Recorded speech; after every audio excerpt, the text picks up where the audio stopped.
ایک کلپ پچھلے دنوں میں ریکارڈ ہوا تھا فضائل اعمال کے حوالے سے ہی. میں نے بتایا نا کہ میں ایک دن ایک تبلیغی جماعت کی مسجد میں, تبلیغی جماعت کا سب سے بڑا سپورٹر سپیکرز میں سے اللہ کے فضل سے میں ہوں, باقی تو سب اس کو نگیٹ کرتے ہیں, کوئی اس طریقے سے آن کرنے کے لیے تیار نہیں.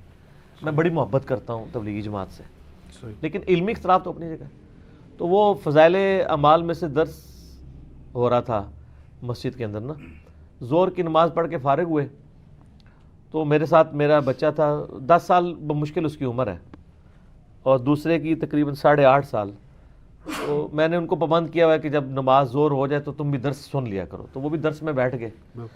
اب اس میں وہ بتا رہے تھے انہی بزرگوں کی کرامات اس حوالے سے کہ جی ایک بزرگ تھے وہ روزانہ صبح سے شام تک 1 قرآن پڑھتے تھے, دوسرے تھے وہ 3 قرآن پڑھتے تھے, تیسرے تھے وہ 8 قرآن پڑھ لیتے تھے. ٹھیک ہے جی, صبح سے لے کے ظہر تک, ایک رات کے اندر 8 قرآن پڑھ لیتے تھے. اب وہ یعنی وہ بچہ میرا یعنی سن رہا تھا, اور میں بھی ڈر رہا تھا دل کے اندر نا, اور میں ڈر رہا تھا کہ جو کچھ میں سوچ رہا ہوں کہیں یہ نہ سوچ رہا ہوں, کہیں بزرگوں کا گستاخ ہی نہ بن جائے. حالانکہ اس کی کوئی ایسی میں نے تربیت نہیں کی ہوئی گستاخی والی. اس کے باوجود آج کل کے بچے ویسے ہی سوچتے ہیں, ان کی عقل کام کرتی ہے. جب وہ پھر ساتھ نماز کی ترغیب انہوں نے دلائی, جب پڑھ کے فارغ ہوئے درس سن کے, اس کے بعد میں موٹر بائک پہ نکلا, بچوں کو پیچھے بٹھایا, میں نے کہا دیکھو یار کتنی اچھی باتیں انہوں نے آج کی ہیں نا, اور انہیں ہمیں نماز پڑھنی چاہیے اور اہتمام کرنا چاہیے, قرآن شریف پڑھنے. کہتے بابا باقی باتیں تو ٹھیک تھیں, یہ ایک دن میں 8 دفعہ یا 3 دفعہ قرآن کیسے کو پڑھ سکتا ہے, پورا قرآن کیسے کو پڑھ سکتا ہے. تو میں نے کہا بیٹا یہ کہانی تھی, اس کو چھوڑ دیں, باقی چیزیں آپ نے, کیونکہ ہمارے بچوں کو پتہ ہے کہ قرآن پاک کوئی ایک صفحے کی کتاب نہیں ہے, کوئی 500-550 صفحوں کی ایک کتاب ہے. اس کو پڑھنے کے لیے ایک ٹائم ریکوائرڈ ہے. ابھی تو میں وہ انجینئرنگ کر ہی نہیں رہا ہوں کہ جامعہ ترمذی میں حدیث ہے, نبی علیہ السلام نے فرمایا جس نے 3 دن سے کم میں قرآن ختم کیا اس نے قرآن کا حق نہیں ادا کیا. اور یہ کن کو کہا جا رہا ہے؟ جو عربی جاننے والے تھے. اور جو ہم لوگ اجمی ہیں جن کو یعنی بڑی مشکل سے اس کا فارم بھی سمجھ آ رہا ہوتا ہے, ان کو تو کم از کم 30 دن تو لگانے چاہیے ایک دفعہ پڑھنے کے لیے.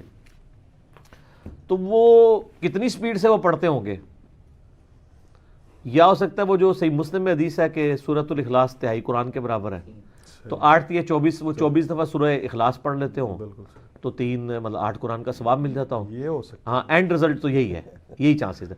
تو بزرگوں کے بارے میں چونکہ اس نے ظن رکھنا چاہیے کہ انہوں نے جھوٹ نہیں بولا ہوگا یقیناً. اگر تو وہ بولا ہو تو جھوٹ ہے, تو ہم نے بزرگوں کو ان کی گستاخی بھی نہیں کرنی ہے, ان کو جھوٹ سے بھی بچانا ہے. یقیناً 24 دفعہ انہوں نے سورہ الاخلاص پڑھی ہوگی. باقی تو یہ مطلب ساری کہانیاں چل رہی ہیں. 12 دن تک کون شخص جو ہے وہ اپنے آپ کو وضو سے یا باقی چیزوں سے بے نیاز کر سکتا ہے؟ اگر ایسی کوئی بزرگی ہوتی, کوئی کرامت ہوتی, تو نبی صلی اللہ علیہ وآلہ وسلم یا ان کے صحابہ کرام کو حاصل ہوتی. آپ دیکھیں کئی بزرگوں کے بارے میں آپ کو واقعات ملیں گے جی, وہ فجر کی نماز پڑھتے تھے بیت اللہ شریف میں, ظہر پڑھتے تھے بیت المقدس میں, ٹھیک ہے جی, اور عصر پڑھتے تھے جا کے مدینہ شریف, مغرب کی نماز پھر بیت اللہ شریف. یعنی وہ 3 ان کو پتہ چل گیا نا بھی 3 متبرک جگہ ہیں. اب ان کو یہ پتہ نہیں کہ تینوں ایک محلے کے اندر نہیں ہیں, ٹھیک ہے. اس زمانے کے اندر جب انہوں نے یہ واقعات لکھے ہیں, آج تو چلے کسی کے پاس چارٹر طیارہ ہو تو شاید ابھی بھی بڑی مشکل سے یہ ممکن ہو.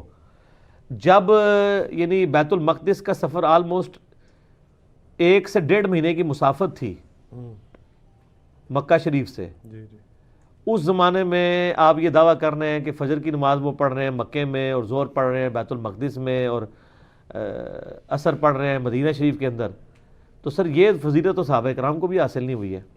صحیح مسلم میں حدیث ہے, نبی علیہ السلام ایک یعنی صحابہ کے گروہ کے پاس سے گزرے, وہ یعنی پورا وہ ایک آپ سمجھ لیں ایک قبیلہ تھا, تو وہ مدینہ شریف کے قریب شفٹ ہوئے. تو نبی علیہ السلام نے فرمایا کہ آپ لوگ ادھر کیوں آئے ہیں؟ تو انہوں نے کہا کہ ہمیں نماز کے لیے دور سے آنا پڑتا تھا تو بڑی دقت ہوتی تھی, تو اب ہم مدینہ شریف میں ہی رہائش لے لی ہم نے تاکہ ہمیں جلدی مسجد میں پہنچ جائیں. تو آپ صلی اللہ علیہ وآلہ وسلم نے فرمایا تم جتنے قدم چل کے آتے تھے وہ تمہیں ثواب ملتا تھا. تو وہ پھر واپس چلے گئے اس جگہ پہ. لیکن ان کے زمانے میں کسی کے دماغ میں بھی یہ کیڑا نہیں تھا کہ یار اڑ کے بھی آیا جا سکتا ہے. سر یہ انجینئرنگ کا دور ہے نا. صحابہ کرام تو اپنے تھک جاتے تھے ایک محلے سے دوسرے محلے میں آتے ہوئے, تو نبی علیہ السلام نے جو کہا کہ تم دور سے چل کے آتے ہو, تو اس کی بجائے آپ کہتے کہ یار تمہیں کیا مسئلہ ہے, میرے امت کے تو چھوٹے چھوٹے اولیاء اللہ جو ہیں وہ ہزاروں میل کا سفر کریں گے تو تم تو اولیاء کے بھی سردار ہو، تم تو صحابی ہو، تمہارے لیے کو مسئلہ اڑ کے آ جاؤ۔ اس زمانے میں یہ کہانیاں ہوتی ہی نہیں تھیں۔ بالکل ٹھیک۔ اس لیے ہم کہتے ہیں کتابوں کا دین اور ہے اور بابوں کا دین اور ہے۔ یہ ساری کی ساری کہانیاں انہوں نے بنائی ہوئی ہیں، یہ پاسبل ہی نہیں ہے۔ اور اگر کوئی کہتا ہے پاسبل ہے تو ہم کہتے ہیں کوئی ایک سیمپل پیش کر دیں ہمارے سامنے۔